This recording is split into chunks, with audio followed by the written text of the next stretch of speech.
영어 공부할 때 제일 많이 스트레스 받는 애들이 초등학교, 중학교 때까지는 거의 아예 안 하다시피 하다가 고등학교 때부터 진짜 미친 듯이 하려고 하는 애들이 제일 많은 스트레스를 받는 것 같아요. 근데 그 스트레스를 감당할 수 있는 사람이 현실적으로는 뭐 거의 없다. 네. 예.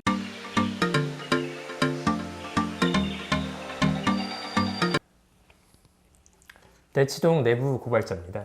선생님, 오늘은 뭘 얘기하죠?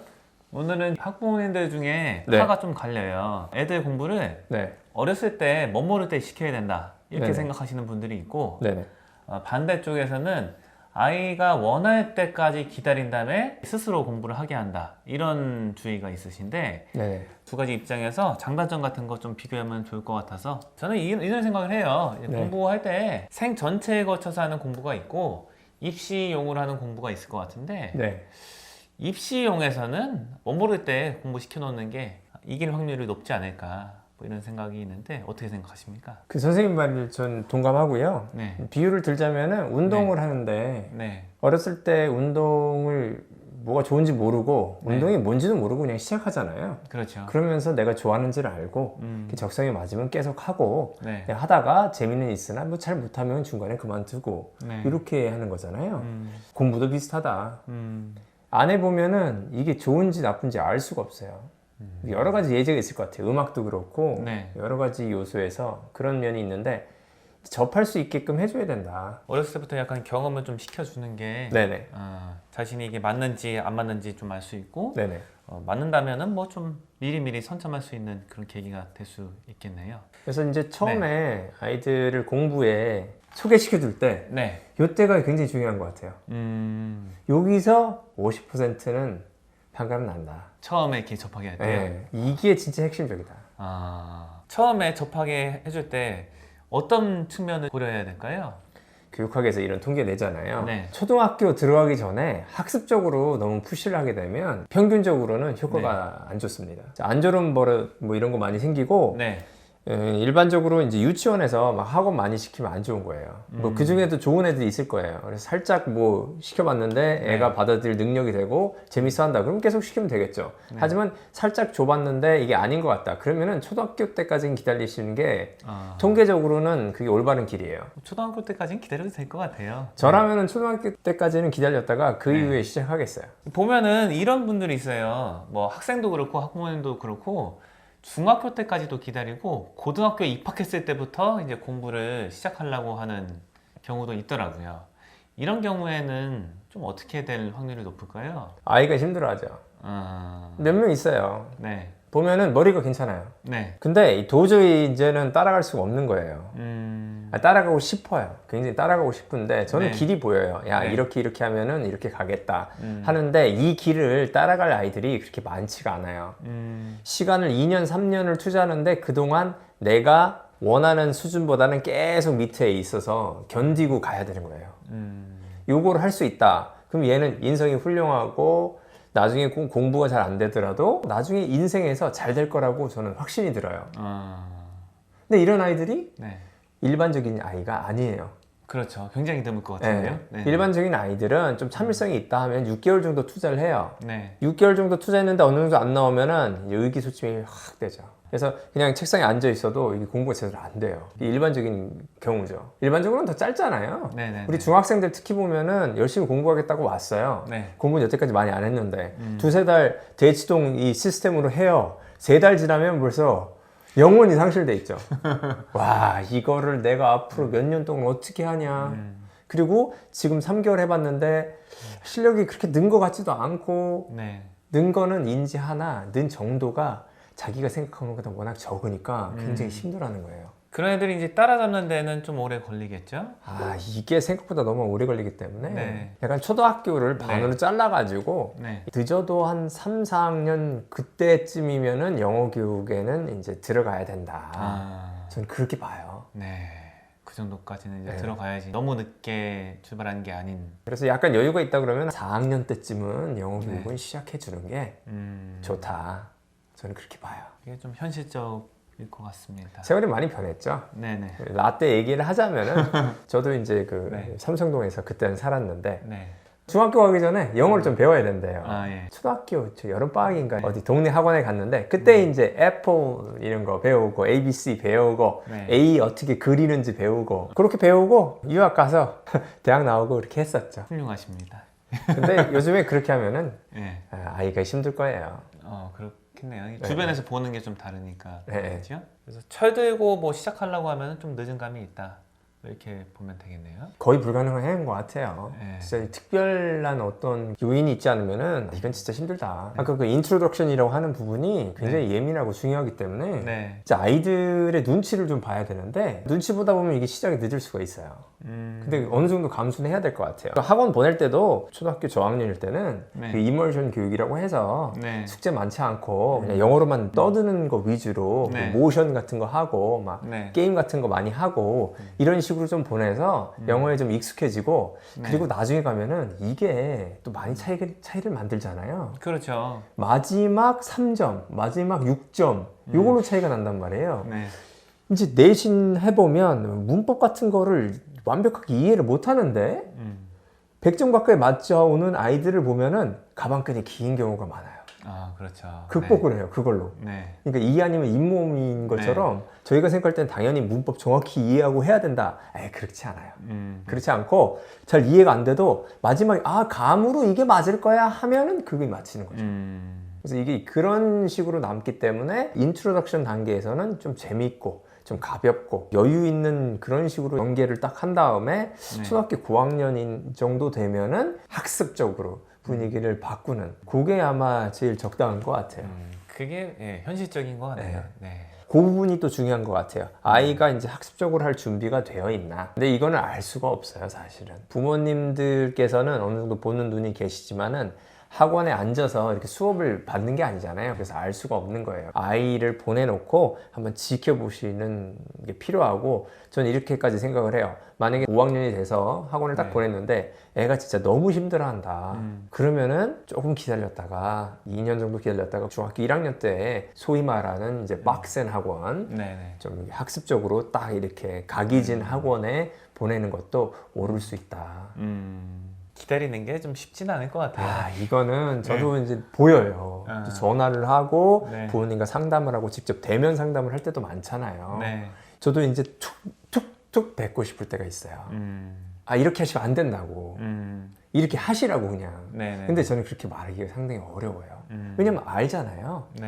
우리 어머님들, 부모님, 아버님도 다 고민 많이 하시고 생각하시는 거기 때문에 제가 100% 맞는 것도 아니고 그래서 이 기다리는 게 정말 어렵습니다. 판단하는 게 학부모님들 입장에서는 쉽지 않을 것 같습니다. 그래서 경험상으로 보면은 뭐 이런 분들 오시잖아요. 자, 초등학교 6학년 이제 겨울방학이 돼가지고 이제 사실상 중학생이죠. 이제는 더 이상 기다릴 수가 없어서 왔고 아이도 이제는 해야겠다는 마음이 드는 것 같다. 이런 얘기가 나오면은 좋아. 이 정도면은 올 준비가 어느 정도 됐어. 물론 오면은 힘들어하고 한 달 새에 뭐 학원 안 가겠다 이런 얘기가 나올 수 있죠. 그래서 얘를 이제 2, 3개월 보면은 요 정도 아이들이 이제 학원에 오면은 그때는 괜찮은 경우가 많아요. 학습 태도도 괜찮고 힘들어하고 짜증이 낼 수도 있겠지만은 어느 정도 돼요. 근데 진짜 안 좋은 경우는 못 비껴가지고 오는 아이들 있잖아요. 이런 아이들은 저도 힘들고 아이도 힘들고 상담실장도 힘들고 조교 선생님도 힘들고 부모님도 힘들죠. 질질 끌려오는 애들. 제가 이제 약간은 자신이 있어요. 그런 아이들을 이제 얘기를 좀 들을 수 있다 나는. 실제로 이제 들어보고 이제 일반 선생님들이 들으면은 왜 이렇게 얘기를 하냐 하고 입을 막을 수 있는 얘기도 저는 한번 들어봐요. 듣다 보면은 아이들이 그럴만한 경우가 많아요. 자기 심성적으로는 굉장히 힘들고 이렇게 할 경우가 많아요.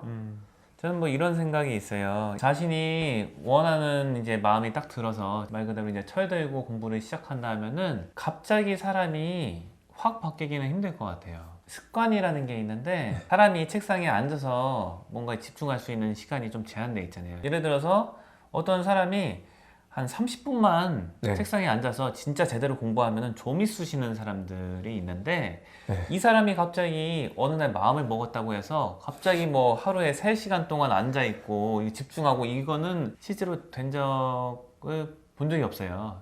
된 걸 본 적이 없기 때문에 좀 위험하다. 의지가 생기고 나서 이렇게 공부를 시작하는 거는 뭐 개인의 주체성이나 자율적인 공부를 유도할 수는 있겠지만 이 습관을 뒤집는 거가 너무 괴로운 과정일 거다. 그리고 스트레스라는 측면에서 봤을 때 어렸을 때부터 공부를 이제 좀 어느 정도 한 애들은 초등학교 3학년부터 한 아이들이 있다면은 어느 정도는 이제 자의식이 생기기 전에 습관 같은 게 코칭을 잘해주면은 좋게 잡힐 수도 있을 것 같아요. 영어로 치면은 익숙하다. 영어의 이 시스템에 익숙해서 공부를 만약에 한다 하더라도 그렇게 많이 스트레스를 안 받을 것 같은데 제가 여태까지 봐온 바에 따르면은 영어 공부할 때 제일 많이 스트레스 받는 애들이 초등학교, 중학교 때까지는 거의 아예 안 하다시피 하다가 고등학교 때부터 진짜 미친 듯이 하려고 하는 애들이 제일 많은 스트레스를 받는 것 같아요. 근데 그 스트레스를 감당할 수 있는 사람이 현실적으로는 뭐 거의 없다. 예, 그래서 좀 위험한 방법이지 않을까 뭐 이런 생각을 하고 그 테스트를 통과하고 이제 극복했다. 그 사람은 뭐든지 된다. 어지간한 거는 다 될 거다. 그렇죠. 이런 감이 있습니다. 선생님이 약간 여러 가지 이유 때문에 좀 이제 공부를 좀 적게 하시다가 고등학교 때 약간 이제 해야지 하고 한 2년 동안 이제 파신 그런 경우가 아닌가요? 네, 그런 거에 좀 가까운데요. 네. 정말 괴로웠습니다. 스트레스가 이런 거구나 하고 이제 그때 많이 느꼈죠. 네. 초등학교 때 실은 독서를 제일 많이 했어요. 네. 할 게 없으니까 집에서. 중학교 시절에 책을 아예 안 읽다시피 했으니까요. 나중에 중학교 이제 졸업할 때쯤 되니까 한글로 된 책인데 봐도 뭔 소리인지 모르겠는 거예요. 이해가 잘 안 돼요. 일단 그 지경까지 가고 난 다음에 다시 이게 돌리는 거는 굉장히 힘들다. 스트레스가 극심하다. 그거 어떻게 도시셨는지 전 참 궁금합니다. 혼잣말을 많이 했죠. 중얼중얼거리고 입에 담기 좀 힘든 말을 허공에다 대고 막 하게 돼요. 혼자 공부하다가 자신과의 싸움이 이런 건가? 공부 왜 이렇게 힘들지? 이런 생각을 많이 한 것 같아요. 초등학교 선생님들 주변에 몇 명 물어보면은 초등학교 한 2학년 정도 되면은 초등학교 6학년 때 모습이 좀 그려진다 이렇게 많이 말을 하더라고요. 네. 근데 저희는 이제 주로 받는 학생들이 이제 초등학교 고학년부터 많이 받잖아요. 그 아이들 보면 고등학교 모습이 대충 그려지잖아요. 그럼 이게 요거를 조합해 보면은 초등학교 한 2, 3학년 정도부터 보면은 고등학교 모습 때까지 좀 그려질 것 같아요. 요거를 뒤집는 사람들이 있긴 한데 열에 한 명이 될까 말까다. 통계적으로 확률이 높은 방법은 그냥 어렸을 때부터 꾸준히 나눠서 그 스트레스를 나눠서 받는 게 그래도 제일 낫지 않을까. 초등학교랑 중학교 때 시절에 스트레스가 거의 없는 그런 환경으로 제공해 준 다음에 고등학교 때 스트레스를 가득 채우게 한다면은 이건 정말 힘들 거다 이런 생각은 있어요. 네. 그러니까 아침하고 점심을 굶고 그 세 끼 양을 저녁에 이제 몰아서 먹겠다 이 얘기랑 비슷한 것 같아요. 네네. 그러네요. 초등학교 2학년 얘기가 나와가지고 생각을 해봤는데 그게 머리가 아니에요. 보면은 머리라고 생각하는 분들은 있을 텐데 실제로 그 아이가 공부에 관해서 어떻게 행동을 하는지 이제 공부를 시키거나 책을 읽거나 뭘 할 때 행동은 어디서 오냐? 감정에서 오잖아요. 그래서 아이의 감정이 어떻게 표출이 되고 그거에 따라서 어떤 행동이 나오는지를 보면은 미래가 보이는 거죠. 학습은 그 이후에 꾸준히 이제 지속이 될 거 아니에요. 그 지속되는 과정에서 아이가 그 느끼는 감정이라든가 행동, 대인관계 이런 것들이 계속 맞물려 떨어지는 것을 예견하시는 거죠. 초등학교 2학년 선생님들이. 네네네네. 그렇죠. 미래는 알 수가 없지요. 그래서 환경이 바뀌면은 바뀌는 건 좀 봤어요. 어떤 아이가 있었는데 여자아이였어요. 굉장히 차분해요. 조용한 거예요. 약간 답답할 정도로. 그러다가 전학을 갔다가 다시 와요. 근데 얘가 소위 말하는 탐보이가 됐어요. 남자애들이랑 막 뒹굴면서 노는 정도예요. 어떻게 그렇게 변했을까요? 그리고 태권도를 했는지 이렇게 발차기인가 뭔가가 특기였어요. 그래서 남자애들 그렇게 걷어차요. 그러니까 이제 막 잘 어울려 놀기 편하잖아요. 그래서 막 반장도 하고 막 그랬어요. 이런 경우는 거의 없어요. 진짜 없죠. 이런 경우가 있으면은 아까 말씀하신 대로 가능한 거죠. 공부의 그 큰 변화가. 근데 이런 성격적인 행동적인 변화가 없는데 성적이 크게 바뀌기가 보니까 힘든 거죠. 스윗 스팟이 한 초등학교 3학년 요 정도인데 네. 그것도 이제 타이밍을 좀 가늠을 해야 되네. 초등학교 1, 2학년 때부터 간을 보는 거죠. 아. 그래서 조금 이제 재밌는 영화학원 보냈다가 네네. 괜찮으면 계속 보내고 그리고 이제 3, 4학년 되면 조금 이제 약간 좀 더 어려운 거 좀 하다가 이제 5, 6학년 되면 이제 중학교식으로 공부하는데 보내도 되나 이제 좀 보고 이런 식으로 공부의 학습량을 이제 약간 늘리는 방향으로 가는 게 가장 좋을 것 같습니다. 그럼 아이도 적응이 될 거 아니에요? 네네. 공부를 먼저 좀 소개를 해주냐 아니면 아이들이 어느 정도 공부에 대한 동기가 생긴 다음에 이제 공부를 시키냐 요거는 말씀드렸습니다. 네. 네. 감사합니다.